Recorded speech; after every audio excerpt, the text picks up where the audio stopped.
This week on Socratic Cinema. I'm trying a new thing where we do commercial breaks every 5 minutes. Every commercial 5 minutes, hopefully not every 5. You know what that sounds like? What does Prince it sound of like? Egypt, baby. Oh my goodness.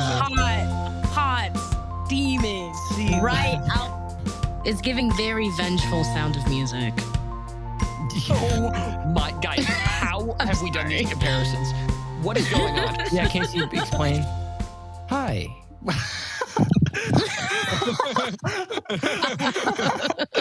Hi, welcome. Hi.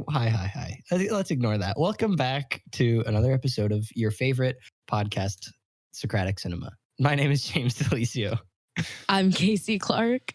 And I'm Charlie Heatherly. I'm sorry, that threw me really off kilter because that's like a thing where that my brothers and I, when we see each other, we always go like, hi, in the most like chipper voice we can. Hi. Oh my God, you know what this means? It means, James, that you think of the audience as your brothers, which is a little sexist, if we're being honest. I think of you as my siblings. Exclusive. There you go. Yeah. Listen. Nice save. Yes. Yeah. Anyways, we're back. It's another week. You know what it is. You don't need me to talk about it. You already know. You already know. This week, we're talking about a long-awaited movie that I've been excited for, I think, literally years at this point. You read the title, directed by Denis Villeneuve. This is Dune. Yeah. Dune. Sandworm noises. Oh, yeah. Wait, guys, we got to like try our best to do the cool score that they have in the movie. Okay, that's my part. Anxious tribal music. Anxious tribal. That's what it would say. It was like lamenting vocalization is what the subtitles vocalization. But this movie released in 2021. It was supposed to release a while ago, but we don't want to talk about it. Miss Rona came in the door, and I got really sad when this movie got delayed because I've been waiting for a long time. And was it worth the wait? We'll find out after this commercial break. This episode was sponsored by no one because we don't have sponsors. This episode was sponsored by patrons like you. Thank you. Kasey, what is this? What is this music? I was doing that. Is that not good background music? No, she was getting into it. That was a genuine, like, Kasey, what is this? Like, tell me more. I sounded a little angry. I know. It's like, dang. This I can episode stop. is brought to you by patrons who support us. Now Thank back you, to patrons. Showtime. Guys, this is a chaotic episode already. Okay, wait. Can I take us out of the chaos and deliver my take? Yeah, Charlie, what were your initial impressions on Dune? All right. Everyone thinks that I'm a hater. So viewers, listeners, I want you to stare into your screen right now, whatever device you're watching this on, into that little square of Socratic cinema that we have. And I want you to stare into it and imagine my eyes staring back at you. I want you to stop watching this episode and go and see Dune on the largest screen possible. And if you don't, I'm going to steal your kneecaps. And I'm not going to give them back until you book a ticket to an IMAX screening of this movie, because it is life-changing. I saw this in theaters at the Regal Cinema in Los Angeles, a wonderful theater. And oh my God, it was incredible. This is the best theater experience I've had in like a decade. And that's not an exaggeration. Like, it is genuinely phenomenal. The sights, the sounds, the bass rumbling your chair, the anxious tribal music, all of it is so awesome. And you need to see this on a big screen so that you can get the film's central theme of scale and expansiveness. Like Dennis, which I will be calling him because I can't stand the French. Dennis, I think, did such a good job directing this movie and putting together a really complicated work into something that you really get to see the scope of on screen. So please, please, please go watch this in cinemas. I know it is available on HBO Max. Do not do that. Watch it on a screen. I promise you it is worth your money and time. So I watched this movie on HBO Max in my dorm, watching it on a monitor. Yep.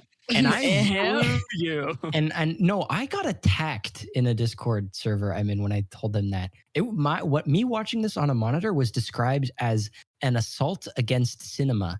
Yes. Correct. Which, you know, I'm sure it was. I'm sure I would have liked this movie a bajillion times more if I saw it on the big screen. But guess what? surprise, I still really liked it.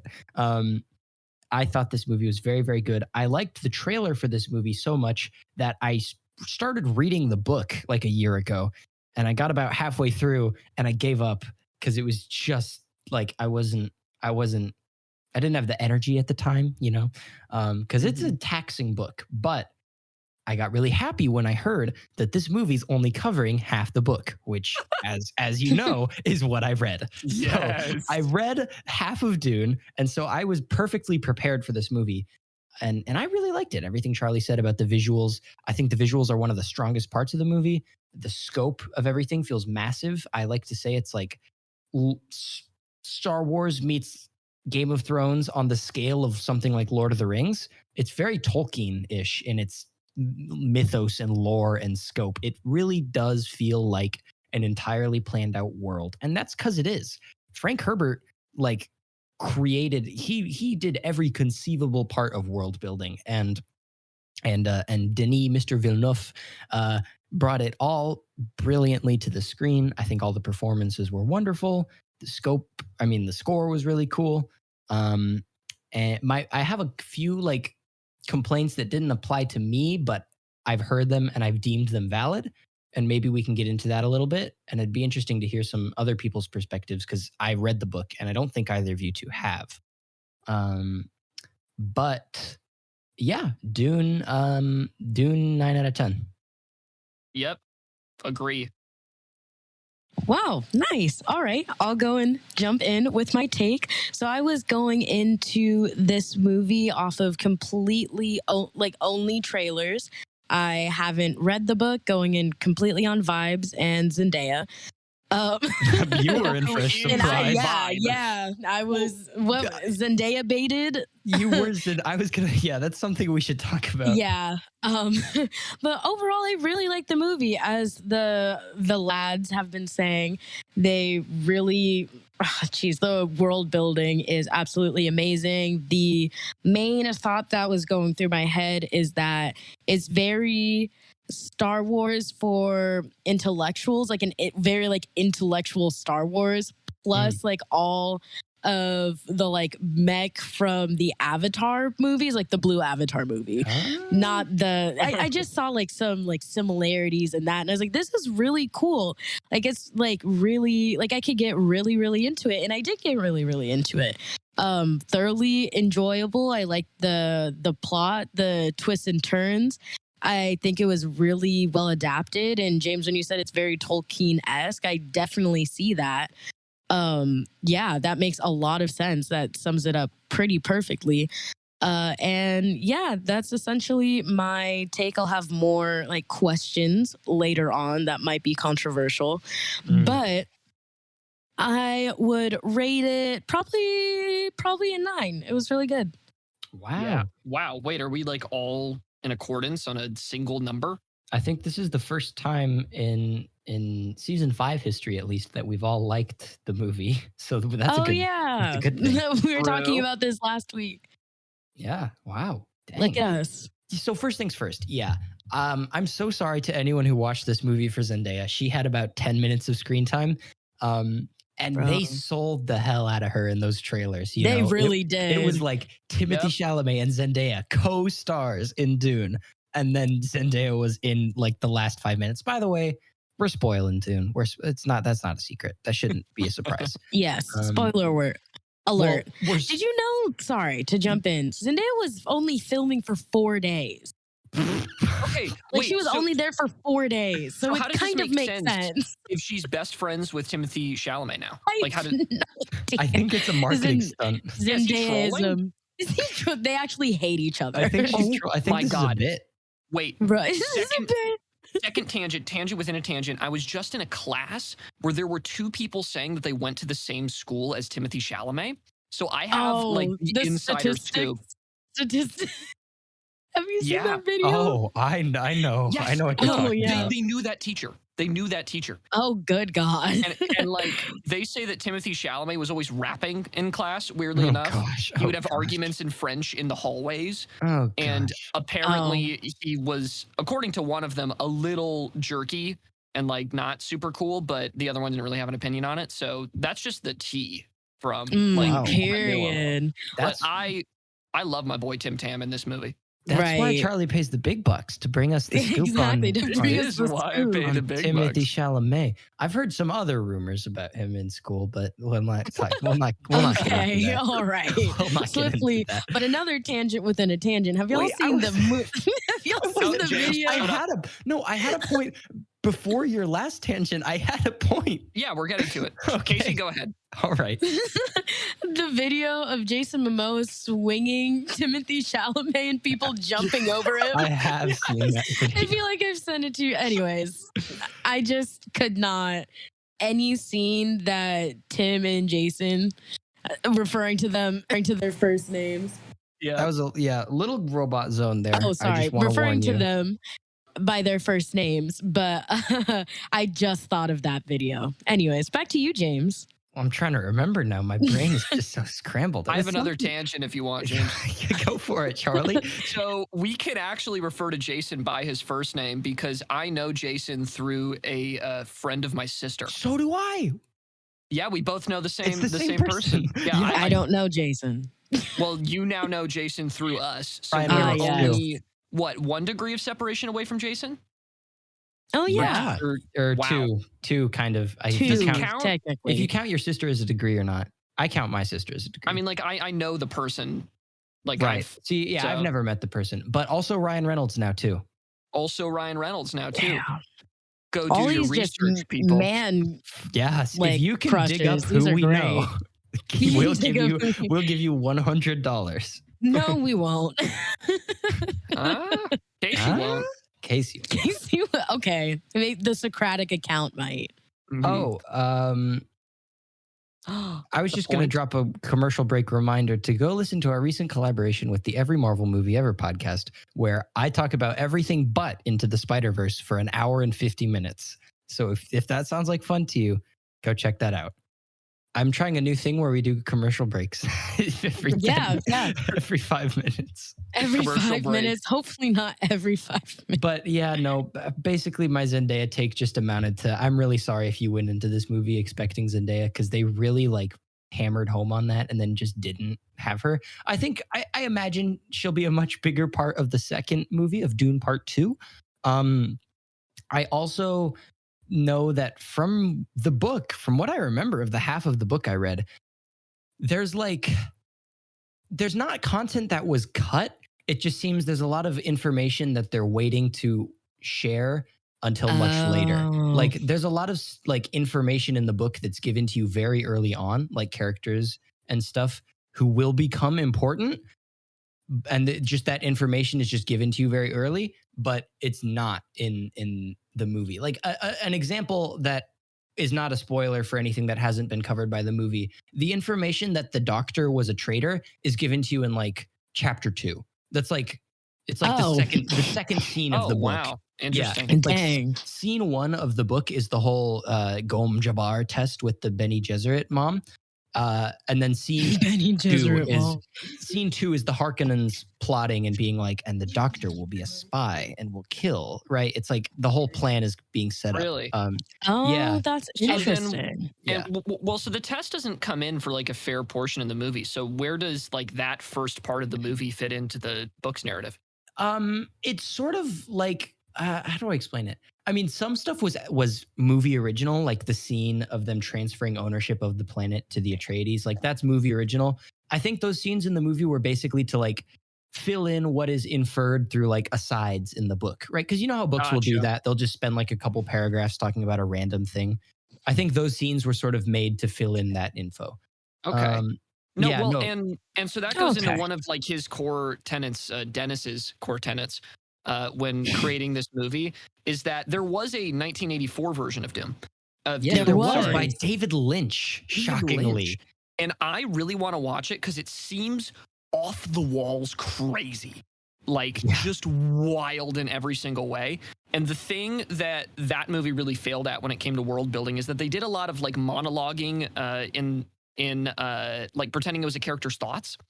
And that came Oh. off like really cumbersome in film.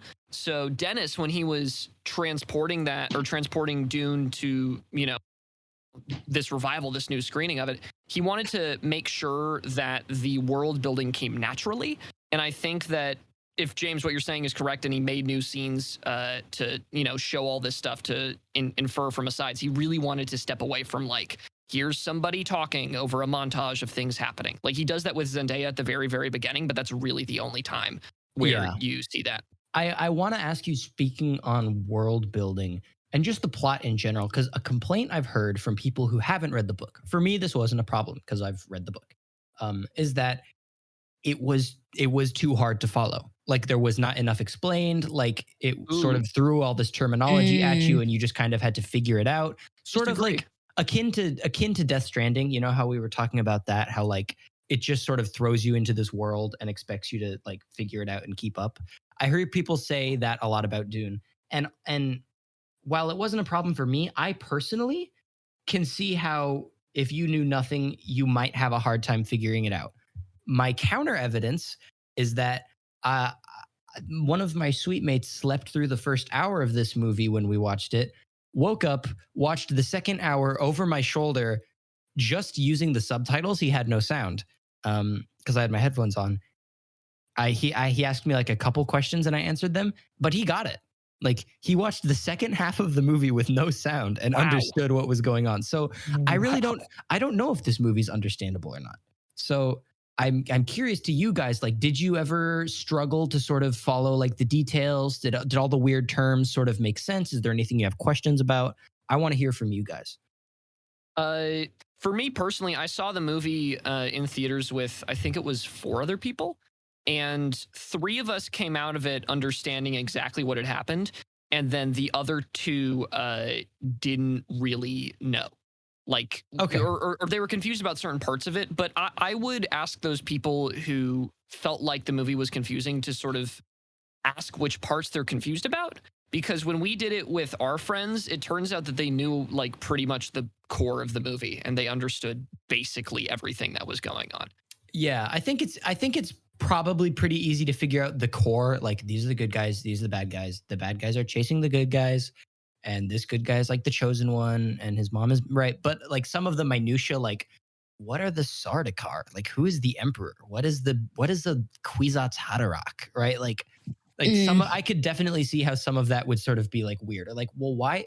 Like I thought, like why did the emperor? Why is it a bad thing that the Atreides got Dune? I thought that'd be a good thing, right? Because a lot of that is like it's not specifically explained to you. Like, oh, dear children.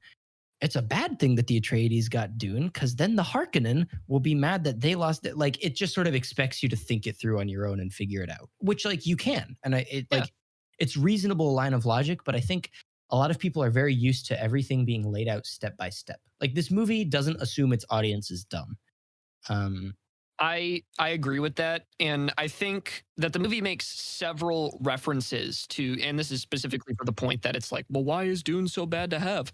That they repeatedly say all the equipment's been sabotaged, or you know this is totally out of order. It's I can't believe that Harkonnen this did is it. a trap. Yeah, like they make that pretty clear, and I think that the movie walks a very fine line, and it does it very well between having you have to take logical leaps and bounds for this world's like storytelling to make sense, and then also telling the story to you in a fairly understandable way.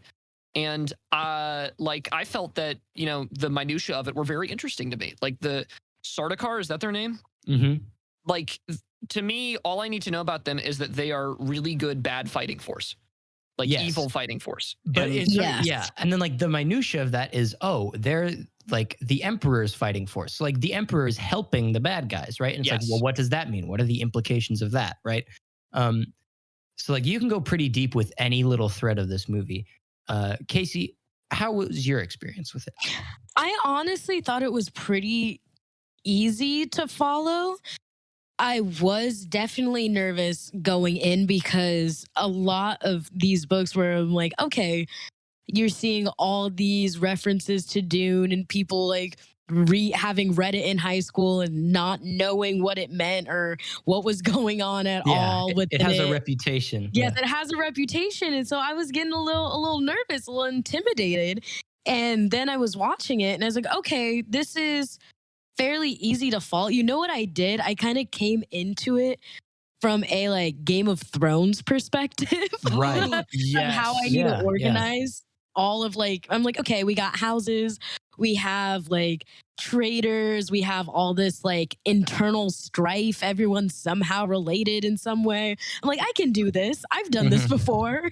Right. And that's a good point. I think another problem that a lot of people had from what I'm hearing is that they came in with the wrong expectation of what Dune is. Because it's a big 2021 sci-fi blockbuster, right? So people thought it would be like Yes. Star Wars or like, any sci-fi blockbuster. But it's really not. Like it's sci-fi, but not really. It honestly feels more like fantasy than science fiction because Yes, there's no, definitely. which is something I love. I think that's very unique. Like it's the future, but everything feels very ancient, and there's a lot of like mysticism and spiritualism and religion and politics, and it's very like um that's just not an angle that's really explored as much in something like Star Wars. Star Wars is very much like tech, robots, droids, and the background behind that in this movie that wasn't really gone into is that there were robots and AI at one point, but there was before, like, hundreds, thousands of years before the events of the book, there was like a robot uprising.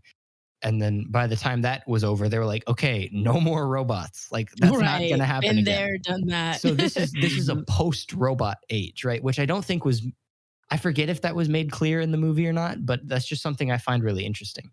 I love that as a piece of sci-fi writing because so often you get very samey worlds with robots, I think. And I really do think that robots have been played out as a concept. And maybe this is why Dune is such a piece of work that still interests people today, is that it envisions this kind of world in a very unique lens. And it takes an approach to sci-fi that usually you don't really see. Like my favorite thing about the author is that he was a very like avid environmentalist. And from what I've heard, obviously I haven't read the book, James, you'd be able to speak about this much better. But the way that he built the world of Dune, like specifically the planet Dune, is he like came up with these really intricate ways that like the wind tunnels beneath the surface work and how that like heats up certain parts of the planet but not others, and he created microclimates. And like it's that level of biological detail that I think really gets missed in a lot of sci-fi. And I was so interested to see it here in things like the Dragonfly helicopters. Those are awesome. Yes, Oh, the hunter I seekers, love those, yeah. the hunter No, seekers. no, not No, even the actual like helicopters. Oh, the thought ornithopters or whatever they're called. Yeah. Those Yeah. like with the dragonfly wings, and the hunter Yeah. seeker was really cool too, like a little wasp thing or bee, like just the way that he was using biology as inspiration for some of the tech, but then also using it as a way to advance the detail of his world. I thought was very, very compelling. Yeah, like I was mentioning to these guys before we started recording, there's an appendix in the back of the book dedicated to the ecology of the planet Arrakis, right? Like just the level of detail is off the chain. And every chapter starts with a quote from a history book in the universe of Dune, which is really crazy. It'll be like it'll say some quote and then it'll be like an excerpt from, a brief history of Arrakis, right? And it's like, what? That's crazy. That's so cool. Wow, that is so cool. And just to think that he thought all that out, like that's so crazy. And that's what I mean by it's Tolkien-esque. Like if you guys know about the Silmarillion, which is like the Bible, the Bible for Tolkien's universe, right? It's like this man wrote a Bible for his novel. That's crazy. And Dune is the same level of dedication. But it's interesting that we mentioned that it feels like Dune is very fresh compared to contemporary sci-fi, because Dune is like the blueprint for sci-fi. This book predates robot tropes, right? I'm looking up the release date. That's why I'm stuttering. It came out in 1965. Like that's 12 years before Star Wars. That's well before Star Trek, I believe, as well. Like Dune plus Seven Samurai equals Star Wars. It's crazy that this book we see it as so fresh and it holds really, really well, but it's like it's old. There was one point where I was like watching around the halfway point of the movie when the Harkonnen like invade, and you have this crazy just scene of destruction and Armageddon, and there's these beautiful shots and everyone's fighting and the city's burning up. And I was like, this book came out in 1965. Like when I think of movies from material from 1965, this is not what I think of, right? Like I think of boring black and white, like I don't think of Dune. So it's just sort of a perspective that like good, how do I put this? Do you know what I mean? Like this doesn't feel like something that I would associate with the year 1965. No, so for sure. It's just sort of a sign that like these old stories have merit, right? Like not everything needs to be. I think my point comes across in feeling, even if I can't put it into words. No, yeah, like I get what you're trying to say. There's merit in looking at some of these classics and trying to like the biggest thing with literature and movies for me, because I've been doing this Kurosawa class and I've had to watch so many old films, is that the way that I experience the media is drastically different than what the director or writer thought I would be experiencing that media, or the environment I'd be experiencing that media in. And I think specifically for Dune, it has this is a really weird comparison, Monty Python-esque quality of being able to sort of transcend time and be able to be appealing to multiple different generations of creatives and you know, science fiction lovers. And I think that's why it's so hard to adapt to the screen. It's hard to capture that magic. And I'm really curious to see how the book does it, because it's such a very specific, like, just case of being able to write or make something that lives throughout time as you know, a world that people continuously want to go back into, despite the fact that the world that they currently live in has changed so much from when that book was written. Yeah, it's like this still holds up. Yeah, my point still holds up. Yeah. So, and I think that brings me to kind of the like a question that, or two questions that I have that may or may not be controversial, but since we're talking about Dune as a blueprint, why do you think that stories like Star Wars got picked up and were like kind of blew up and became this massive like phenomenon over stories like Dune? And Part Two, do you think that with this reiteration of, or the revival of Dune, do you think it has Star Wars, like the ability to become as big as Star Wars? I think this is an interesting question because Dune was such a big like influence on things like Star Wars. So I don't know that I see it less like, I think Star Wars took Dune, right? Because let's like not kid ourselves. Dune is very, very popular. It wouldn't have been this phenomenal movie if it wasn't. Dune is really, and it has a really dedicated following, and it's, you know, widely considered to be like a very classic book. But in this generation, it has, you know, not even close to the influence of something like Star Wars. You're right.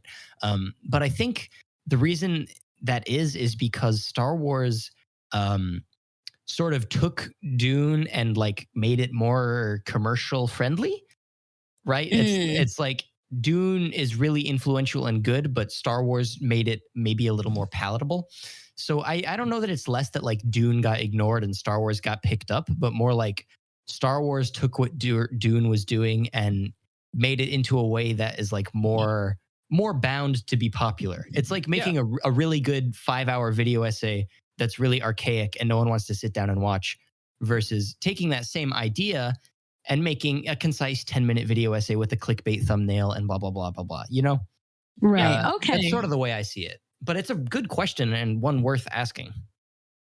Yeah, no, I think you're so correct. Like, and Star Wars, I think in your clickbait comparison, I don't think Star Wars is necessarily clickbait. It delivers on the it delivers on the promise, right? And it actually captures that magic that the Dune novel does, which is that it transcends, you know, the time that it was written in. But yeah, I think that Star Wars delineated a lot of the more complicated things that Dune was trying to do, and it took a lot of the aesthetics that Dune had, and it sort of transported them into a story that's much easier to follow and that doesn't involve nearly as much like interplanetary political intrigue. Star Wars is a much more, to me, like a much more personal story, whereas Dune is much more like reading about history, like reading about a war. Whereas Star Wars is like, here's a story about a person. With that being said, I adore Paul's arc. I love Paul's arc throughout this movie. I love like him going from kind of snooty Prince Duke boy to like, I carry the weight of being the messiah of this planet, and I also just killed a man. What does that mean for me going forward? What that sounds like? What does Prince it sound of like? Egypt, baby. Oh my goodness. Hot, steaming, right out the oven. Wow. And I'm gonna hold my tongue. Hold my tongue. Oh. But the comparisons run deeper than you may initially think. Oh, we're going to get a biblical lecture. Wait, everyone strap in. It's Bible time. I don't want to spoil it, because here's the thing. If this movie adapted everything from the book page per page, I could explain. But it didn't, so I can't, because I don't want to spoil anything. But I mean, just from what I know about the story of Dune, it is really Exodus. Like almost beat for beat Exodus. You're right. Oh my God, you're so right. Yeah. I mean, even if you just think generally about the Atreides plan to sort of like liberate the Fremen. Yeah. Hello, chosen people. Right? Like, hello, Israelites. But I mean, and you could view Paul, the Lisan al-Gaib or whatever, the chosen one, right? That's sort of like chosen by God, prophet Moses. We can make all sorts of connections. There's a big one that I'm not going to talk about because it hasn't happened in the movies yet. But yes. I love Exodus is possibly like the most paralleled story ever. I swear. Every movie we watch, we're like, this is a lot like Prince of Egypt. Yep. Wonder why. It's like, bro, there's only two kinds of stories. It's either the gospel or Exodus. Well, hold on, Kasey, your mic. It's also the hero's journey. Is my mic? Yeah, well, Charlie, because you know why that is? Because you know what the hero's journey is? What? The gospel. All I'm saying is things were written before the Bible. Death and resurrection, bro. Those are two of the steps on the journey. Who came things first? Things were written before the Bible, and Dune was one of those things. Listen, we can get into the collective unconscious. I'm happy to talk about that. I think that goes Gilgamesh, Dune, Bible. Episode. I think the collective unconscious is a good way to explain, all these connections. But oh my goodness. Yes. Anyways, let's not get into that. Yeah, but let's get into the use of religion and like more. It was just like very aggressive. Well, okay, for me as a ethnic person, you don't see a lot of ethnic people in space, right? It's like ethnic people don't exist in space for some reason, unless they're Lando Calrissian with a Jerry curl. But in Dune, there's tons of ethnic people. Like, there's a really big ethnic focus, and especially when we're looking at like all the different languages that they speak. Yeah, and Tim Tam spoke Chinese. Tim Tam and sign language, Mandarin, sign language. He was a polyglot. Yeah, he's a polyglot, and he spoke Fremen. And he spoke Fremen. Hey man, if Zendaya speaks Fremen, I'm gonna learn Fremen. That's all I'm gonna say. But no, you're right. And this book and the movie, it's very. I mean, obviously, sort of the visual aesthetic of Dune is very much inspired by the Middle East. And how much of that is just based on like that's how hot places work is up for debate. But I think it's obvious that there's some clear like this is where a lot of this inspiration came from, which is really cool. It becomes a little less cool and a little more political when you think about if you take this sort of Middle East analogy framework and throw spice in the mix. Spice very quickly becomes a stand-in for oil. And being written in the 60s, you can sort of see how Dune was maybe a reaction against, foreign interference in oil in the Middle East. Is it a criticism? Is it in support? I'd have to read the whole book and let you know. But the connection is there, and I don't think that is to be ignored, right? Especially right now. Yes, I agree. With the way gas prices are going, am I right? And it's not even just a commentary on the Middle East. Like, the big controversy with Dune and with this movie is that it's sort of, I mean, it's not sort of, it's white savior-ish, where you have speak on it.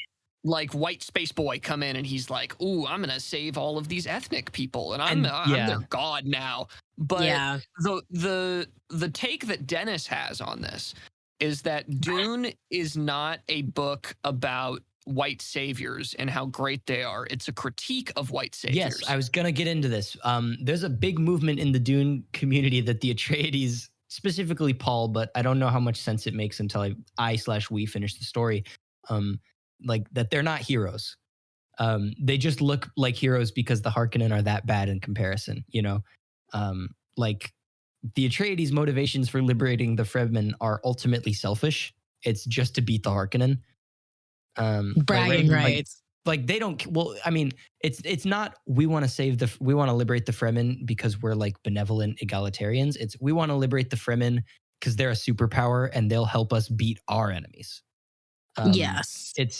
And I mean, Paul talks like he has this future vision at one point in the movie where he's like sees all these crusades happening in his name, and it's very like imperialist and all that. It's like, yeah, no, these are still conquerors. They're just not as bad conquerors as the last ones were, which is worth remembering. But also, it sort of makes it like harder to get engaged. Because I mean, yeah, it complicates things for sure. Yeah. And I mean, even the quote at the beginning of the movie in Zendaya's like opening monologue, it's like she says, "Who's going to oppress us next?" And it's like, dang, the protagonist. But it's hard though, because like, yes, you know, it's a critique of this, and the Atreides are not meant to be like, they're not the goodest good guys. But at the same time, like through storytelling and the way they're portrayed, they're framed as the good guys, right? So it's sort of like, it's sort of conflicting. You know what I mean? It's like the lesser of two Colin. It's like, yeah, they're not the good guys, but you're really making them look like they are. Which, I mean, obviously, it would not be a very compelling movie if Mr. Villeneuve spent the whole time going, "Look at how awful the Atreides are," because then it wouldn't be entertaining. Yeah. But, well, so it's where do you draw the line between we need a compelling protagonist and we also need to make it clear that these protagonists are not perfect? Sure. An interesting line to draw. And I think for this movie, personally, I think because of where they ended the narrative, it's hard for this movie to be considered a white savior film because he hasn't done any saving yet. Yeah, very true. Someone said, and I really like the structure of this movie, but one of my friends who watched it said, you know, he wasn't really liking the movie. And then he got to the end and he said, I think I get it. This entire, like right after Paul wins the duel and kills that guy. And he sort of like embraces the mantle of Kwisatz Haderach, right? Because that's sort of what happens. He was like, I get it. The whole movie was about getting to this one point. I was like, yes, exactly. Like, wow, it does a really good job about. It sort of feels like, ready, his Ken Kaneki moment, if you will. Oh God! Oh God! I know that you just did that. Come out of your mouth. What? Tell me I'm wrong. No, Tell me I'm wrong. please. No, Look I need you to elaborate on this. Listen, actually, the entire plot of season 1 of Tokyo Ghoul is about getting to the point where Kaneki reaches his breaking point. I hate you. And I hate you. Because it's now making sense. Tell me that's not the entire point of season 1. You're right, and it makes me angry. Handed to him, Charlie. It's his Shinji end of Evangelion moment. It's his it's his Braithwaite Manor in Red Dead Redemption moment. There's always a turning point. And this movie, right? This turning point in a traditional narrative, probably like in a normal 2-hour movie, this turning point where the person is like, okay, I need to start being the hero now, usually either happens like towards the beginning or during the fight with the big bad, right? Like it's usually sort of an inciting incident, like, oh no, something bad happened and now I need to start behaving like a hero. Or it's like the death and resurrection moment. it's usually not smack halfway in the middle of the story like it is for this and Tokyo Ghoul, which I think is really interesting from a story structure perspective. So it's just a cool arc that I really like. Like so much time is spent crafting and building this one moment, and then it sort of releases.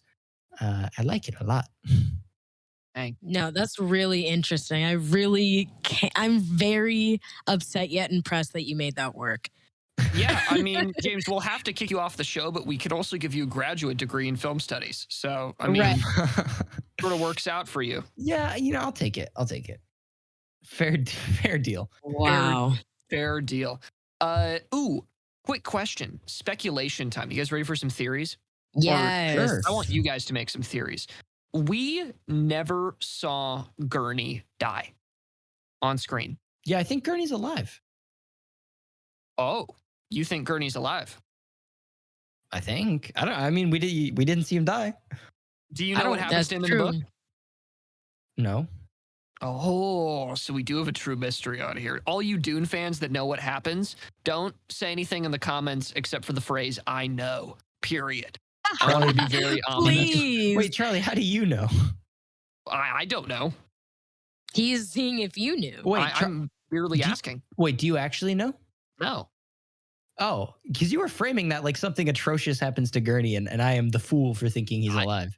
No, I was. I said it's theory time. I don't know any theories. Gurney's about to have a high say. Oh, no, Oh, please, God.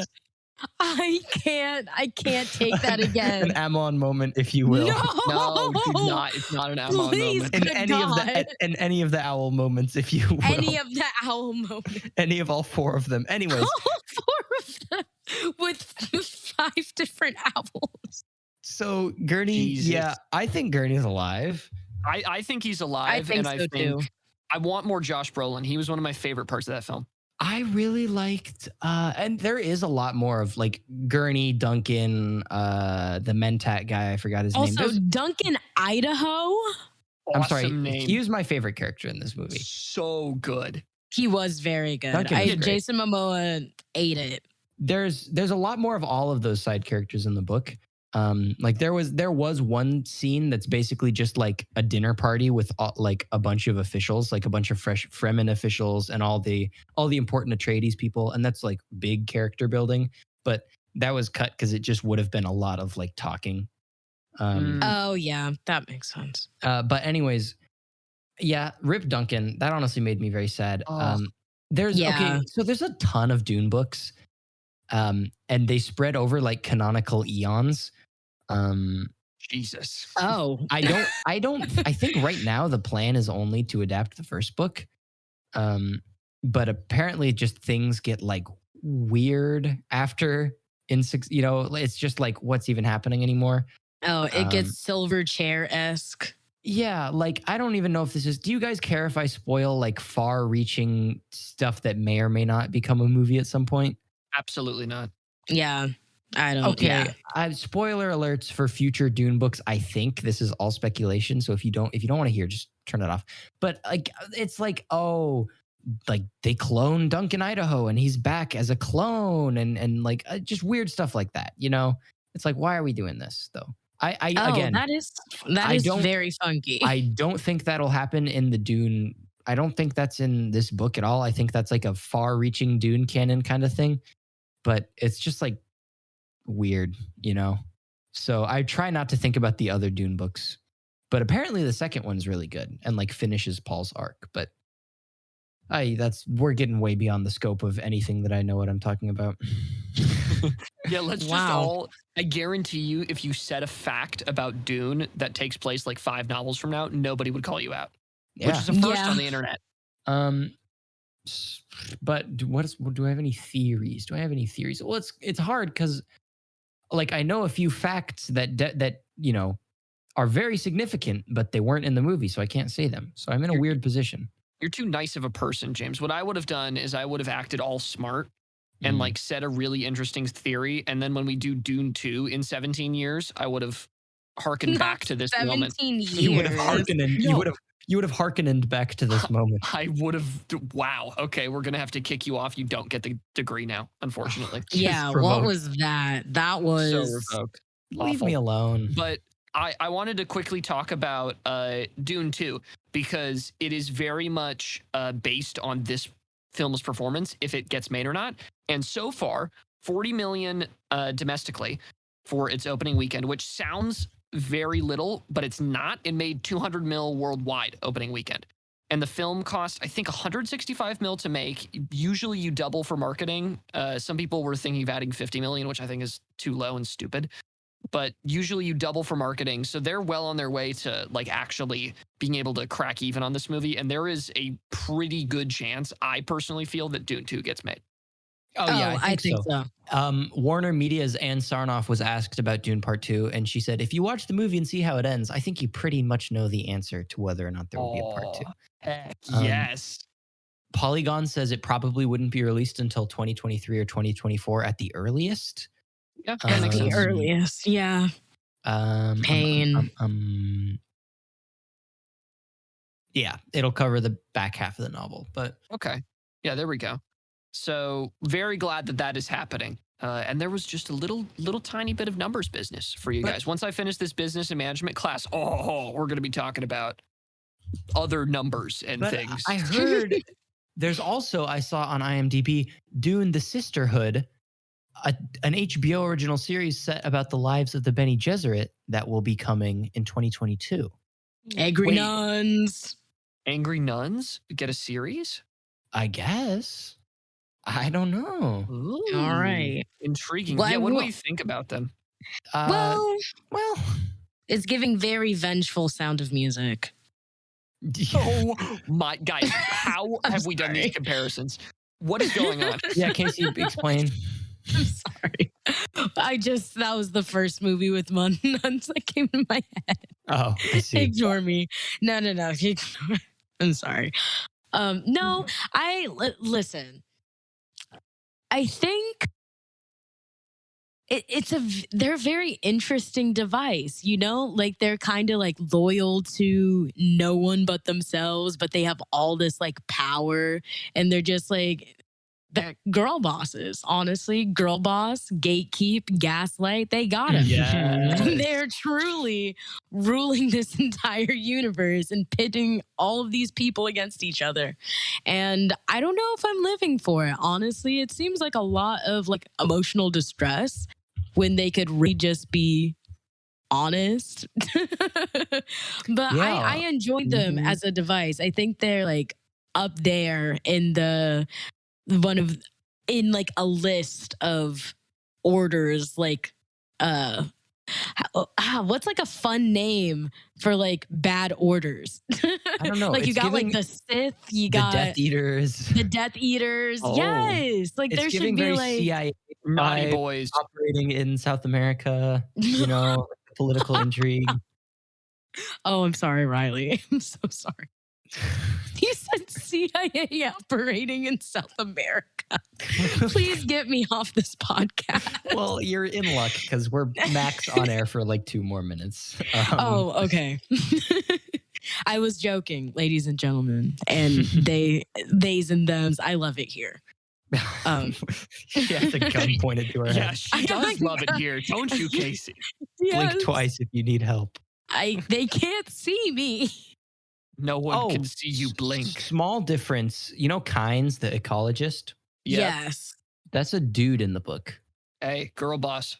Girl boss. Unconfirmed rumors have suggested that the dinner party scene I was talking about was filmed but did not make the final cut. Oh. There's pictures of Lady Jessica's dinner party costume, and it's a very pretty red dress. Not girl boss. Okay, wait, before we jump off, let's talk about how the costume department, I'm sorry, this is quick, put their kneecaps. Yep. They ate the plate. The meal. They ate everything at the dinner party. Listen, they put their shins, their ankles, all of the 10 toes down into this design. Anyways, that's all I had to say. I'm just really sad that there was a Dune tuxedo mission that got cut. Right? If you know. Oh my gosh. Viewers, if you have not seen James's Tuxedo Mission essay, you know what you got to do? Watch it. Do it right now. Watch it. Do it. I'm bringing Arnold Schwarzenegger in as another reference.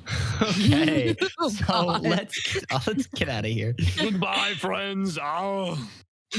Thank you so much for listening to the Socratic Dunecast. If you like this movie, no, I don't care if you like the movie. If you liked this episode, please be sure to share it with 2 friends and tell them one thing you love about them. If you're listening on YouTube, be sure to give a thumbs up. Be sure to subscribe for more weekly podcasts and monthly ? Video essays. Not this month. If you are listening on Spotify, drop a follow. If you're listening on Apple Podcasts, please write a review. We really want to hear what you think on ways we might improve for your listening pleasure. Follow us on our social medias. You can find us on Instagram at Socratic_cinema, on Twitter at CinemaSocratic, Twitch at twitch.tv/Socratic Cinema. If you're interested in supporting the podcast financially, if you feel like maybe you get some value from the podcast and you want to help give value back to the podcast, you could become a patron for as little as $1 a month and as maximum as I think like $10 a month. It's really we keep things small. We're a grassroots kind of podcast. And all patron contributions go towards paying editors and buying movies and boosting the production value. And so really, the more contributions we get from patron, the better we can treat everyone who makes this show possible, and the better we can make the show as a result of that. So if you, basically what I'm saying, I'm not going to make that joke, actually. I thought better of it. I've been trying to practice self-control recently. I'm very proud of you, Timothy. Thank you. Thank you, Arnold Schwarzenegger. Anytime. But that's about all I can think of. Be sure to check out our most recent video essay all about tuxedo missions to find out what that means.